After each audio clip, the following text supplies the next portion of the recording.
Storm, try to get that big Hydralisk ball and try to just destroy it.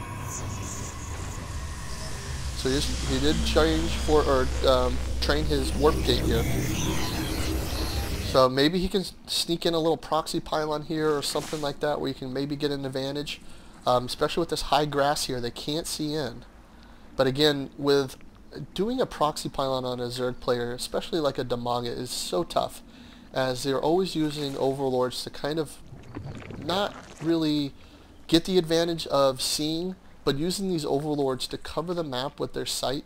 So no matter what Nightsend can really send at him, he's going to have an early advantage of seeing it first. So he is now building, he's got 6 gateways up. So it looks like he's going for mass gateway. And what we do see here is the Templar Archive building the Psystorm.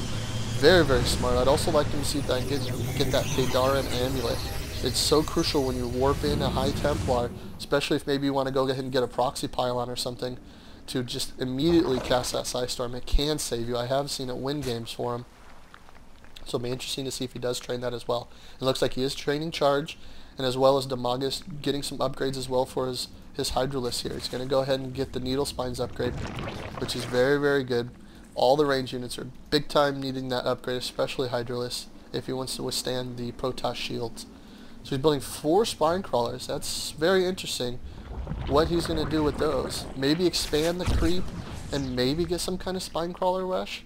That build has kind of popped up recently. I've watched a TL replay, Team Liquid Invitational replay, and they did do a Spine Crawler rush, which was one of the first times I've kind of seen that used effectively. So maybe DIMAGA has seen something like that, or maybe tried it himself in some practice games and it worked well for him. So we'll see if he uses that as well to really kind of maybe do the opposite and push on Nightsend here. And don't let him set up too much. So it looked like there was a little guy trying to sneak into his base there, Changeling. So he's just warping in units now. He's got a ton of High Templars here. And it looks like he is training that Kadaran Amulet. Very, very smart. It's one of my favorite things to get for the Templars. It's so crucial to have that. And he's just training a couple more little sneaky units here to get in the Warp Observer here. And again, it looks like DIMAGA might be coming over here. Maybe use some Generate Creep, build a Nidus Canal or something, get this expansion. It'll be interesting to see what he does with that. And it looks like he's got another expansion here on the natural on the left side of the base at the 9 o'clock position. So he's just, again, DIMAGA's doing what he does, and it's just expanding all over the map. Just making sure he's always got more expansions than the other person. So Nightsend, I wouldn't assume he's going in for attack here. He's got a decent army, but he's got really what I consider not a strong army. I would have loved to see him get some sentries. Sentries completely own Hydras with their force field and their Guardian Shield. It's so crucial that you get some damage reduction, especially when the Hydras are upgraded. But he's got no sentries. That's very sad to kind of see. So they should, oh, he did generate some creep and drop a Nidus Canal here. I would assume maybe a drone pops through there and maybe set up another expansion on this fly-only zone, as obviously we can look at Nightsend camera. He has no clue that's even existing right now. But we'll check back on that in a minute. So it looks like we have a big army here for DIMAGA, and he is pushing up with that creep tumor. So maybe he's going to move it down in here and try to get into his base. Ooh, he's just going to poke him just to see how big his army is at that point. He did get a visual of what he's got. Looks like we're going to get in the battle. There's Psystorm on top of all of his Hydras, doing a ton of damage. But these Hydras do have that ground carapace. It is so crucial against something like that. Oh, and just DIMAGA losing almost all of his units here. It's so hard to micro out of that Psystorm. And he actually microed into that Psystorm. But it's so tough to push on Templars with that much energy. And again, DIMAGA still feels like he's got the advantage. When maybe he figured that these Templars were out, he does have more units coming in left and right. He's got a ton of roaches.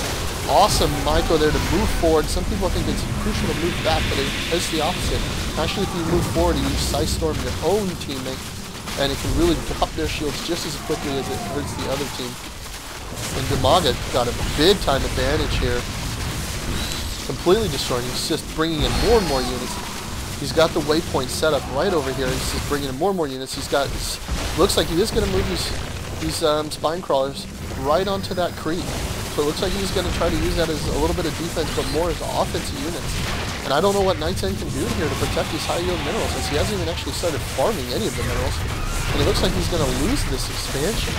That's crucial for Nightsend, as he's going to drop this high yield minerals, and it looks like DIMAGA's just covering the map with his own expansions. And he's going to slowly, I wouldn't even say slowly, he's going to probably quickly fall behind in the economy.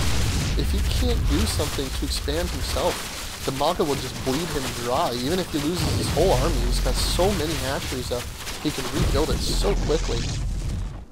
I would like to see continue with the High Templars, the Zealots, and some Immortals. I would like to see more Immortals and more Sentries. He needs to block off the vision of these Hydralisks to really stop this army. And I don't know what he's going to do here to stop this, if he can at all. And he's going in here. DIMAGA feels like he's got the advantage. He does have the big time advantage. Storm's coming in left and right to slowly stop DIMAGA from attacking, but he doesn't care at this point. He's not even microing out of Storm. He's just taking the damage. And he looks like he maybe was just doing some macro for his economy there, because that was unnecessary damage that he took from his Hydras. And he did move these spine crawlers way up here. And I would assume he'd move even some more drones in and build some more spine crawlers. Let's take a look over here. So he did get this expansion really quick, and he is fully functioning out of this second natural at the 9 o'clock position. And he's got so many units, so much creep all over the map.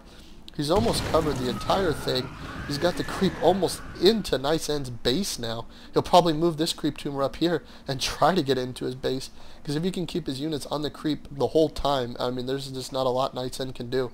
It looks like he was trying to sneak in a Nidus Canal there, and then he abandoned the mission, as his pylon probably seen it. But oh man, that could have been a big time devastation loss for Nightsend, as his main is almost completely mined out, 50-5, and then now it's mined out.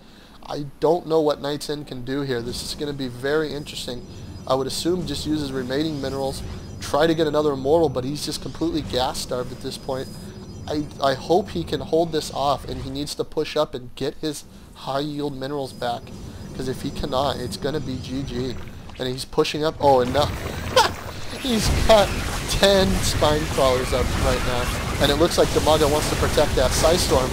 4 Storms right there, 5, 6 Storms right on top of his main army here.